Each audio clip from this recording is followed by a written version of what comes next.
Assalomu alaykum hurmatli treyderlar, yaxshimisizlar? Xullas, bugun dam olish kuni bo'lganligi uchun bozor yopiq. Bozor yopiq holatdan foydalanib, sizlar bilan yangi bitta modelni ko'rib chiqamiz, ya'ni ko'p holatlarda ishlab beradigan model. Ya'ni o'zimda ko'p ishlagan, o'shaning uchun sizlarga ham ulashim keldi. Xullas.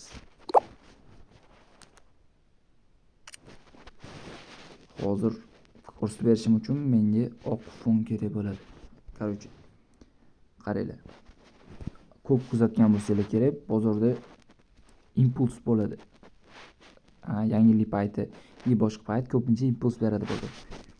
Bir taraf range'da shunaqa holatga kelayotgan joyda bir marta impuls beradi. Impulsdan so'ng ko'pincha normalni yurib berganidan keyin albatta manaqa range'ga turib qoladi, bilsanglar. Range'ga turib qolgan holatida ko'pchilik selga ochadi. Shunaqa katta buy anaqada ob'yomdan keyin buy yurganidan keyin sel ketadi degan ma'noda ko'pchilik sel ochadi. Lekin bozor nima qiladi?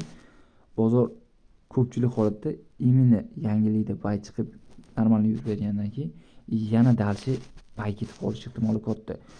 Shuning uchun bunaqa vaziyatlarda savdo qilmaganlaring yaxshi. Ko'p marta shunaqa holat sizlar bo'lganmi? Boshimdan o'tgan aytib beryapman sizlarga. Buy chiqdimi? Yangilik buy chiqdimi? Buy yurib berdimi? Normalni yurib berdimi?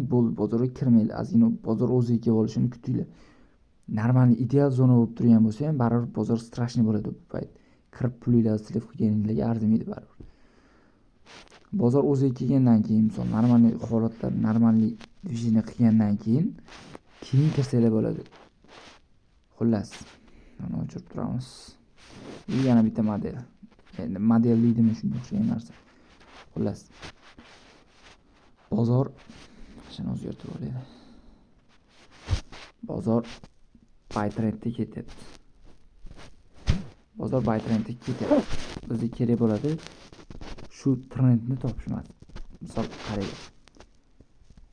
Shunaqa zonalardan kirish uchun kerak bo'ladigan strategiya bu. Bozorda qanaqa ishlatamiz buni? Endi buy trend ketayotgan payt ishlatiladigan strategiya. Xullas, bozorda ko'rib chiqamiz hozir buni. Qaranglar. U trend bilan qanday ishlash kerak? Xo'p. Bizga kerak bo'ladi M5, M15, M1 time frame'lar. Shu time frame'larda ko'proq yaxshi ishlaydi. Bu strategiya. Xullas. Bizga kerak bo'ladi buy trend.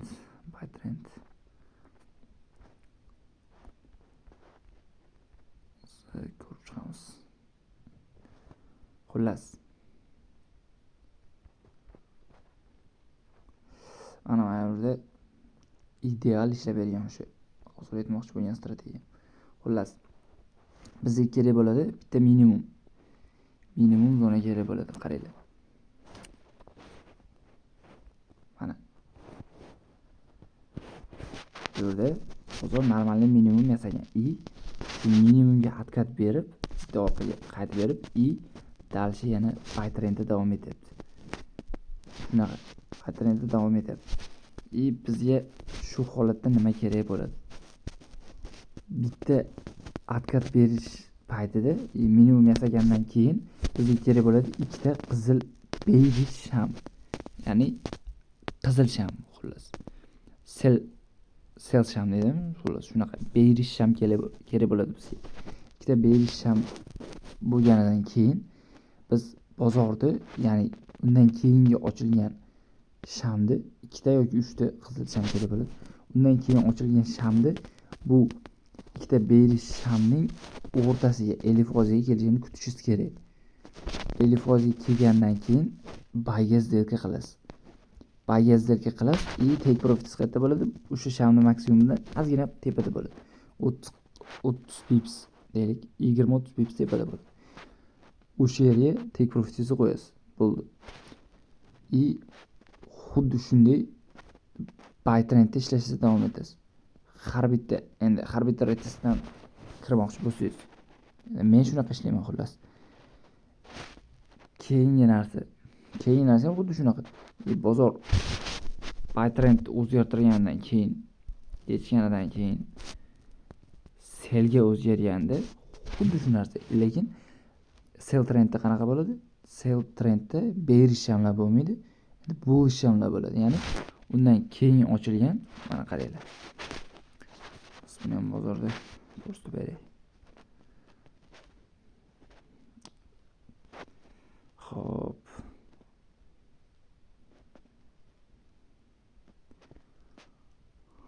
Xo'p. Sell trend mana. Qaranglar. Bizda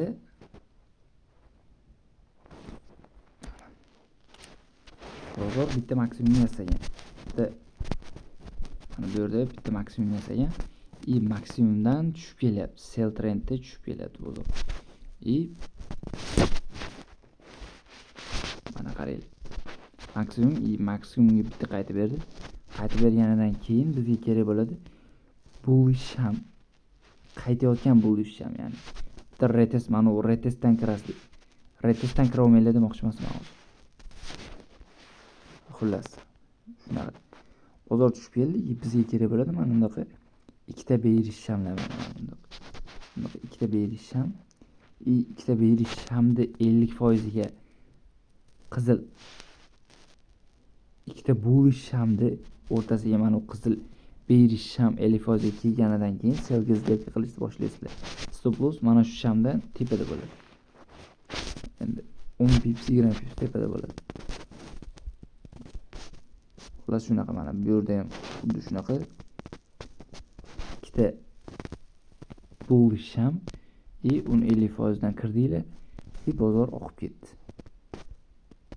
Take profit, doim take profit undan avvalgi maksimumga razlitsa bo'ladi. 10-20 pips bo'ldi, undan oshib qo'ymaydi insof bilan. Xullas shunaqa. Ko'pincha xullas input payti ko'pincha o'xshaydigan narsa mana bunaqa bo'ladi.